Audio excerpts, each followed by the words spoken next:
David était alors dans la forteresse, et il y avait un poste de Philistin à Bethléem.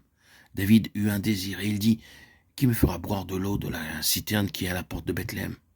Alors les 3 hommes passèrent au travers du camp des Philistins, et puisèrent de l'eau de la citerne qui est à la porte de Bethléem. Ils l'apportèrent et le présentèrent à David, mais David ne voulut pas la boire. Et il la répandit devant l'Éternel. Il dit, « Que mon Dieu me garde de faire cela. Boirai-je le sang de ces hommes qui sont allés au péril de leur vie? Car c'est au péril de leur vie qu'ils l'ont apportée. » Et il ne voulut pas la boire. Voilà ce que firent ces 3 vaillants hommes. 1 Chroniques 11, 16, 19.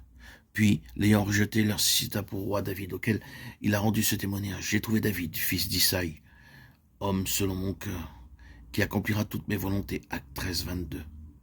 Éternel, souviens-toi de David, de toutes ses peines. Il jura à l'Éternel, il fit ce vœu au puissant de Jacob. « Je n'entrerai pas dans la tente où j'habite, je ne monterai pas sur le lit où je repose. Je ne donnerai ni sommeil à mes yeux, ni assoupissement à mes paupières, jusqu'à ce que j'aie trouvé un lieu pour l'Éternel, une demeure pour le puissant de Jacob. » Psaume 132, 1, 5. Signalons ceci dans le cas de David. Il est maintenant parvenu à un âge mûr et possède en arrière-plan une grande somme d'histoire avec Dieu. Il est assis au milieu des bénédictions et des grâces qui lui sont parvenues par la grâce de Dieu. Et tandis qu'il est assis, voici la direction et le genre de sa méditation.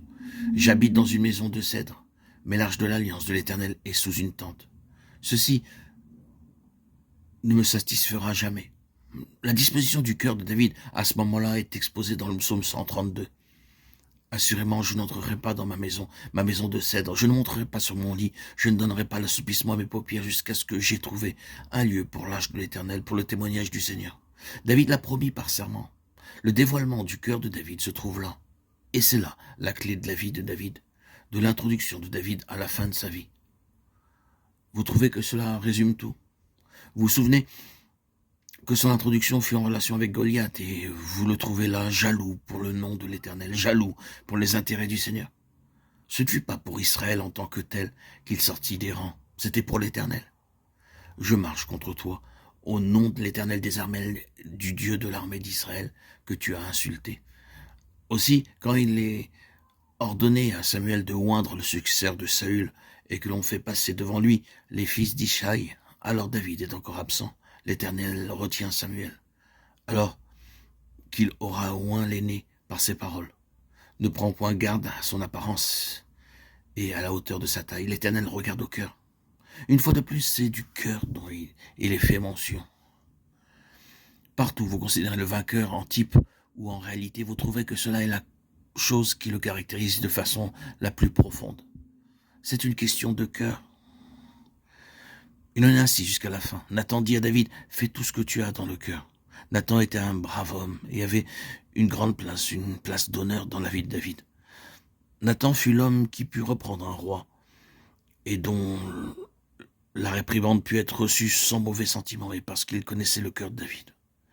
Nathan fut en mesure de dire face à toutes ses fautes, faillites et conduites déshonorantes à l'occasion, « Fais tout ce que tu as dans le cœur. » Puis vient ce magnifique témoignage de David. « J'ai trouvé David, un homme selon mon cœur. » Comment cela se peut-il? Regardez David et son péché à l'égard d'Ouri. Regardez David dénombrant Israël et menant la dévastation sur toute la maison. Oui, regardez encore David dans sa faiblesse, ramenant Absalom, le meurtrier, sans aucune repentance de la part du meurtrier, purement sur la base de l'affection naturelle, fermant les yeux sur la responsabilité morale. Est-ce cela un homme selon le cœur de Dieu? Ah, ce sont là les faillites et les faiblesses de l'homme. Mais juste au cœur de cet homme-là se trouve quelque chose que Dieu considère, qui demeure tout au long de sa vie. Cet homme a une jalousie ardente, dévorante pour les intérêts de Dieu, afin de trouver un lieu pour le témoignage. Il est dévoré par le zèle de la maison de Dieu. C'est l'héritage de Dieu qui est cher au cœur de David. Il est donc l'homme selon le cœur de Dieu.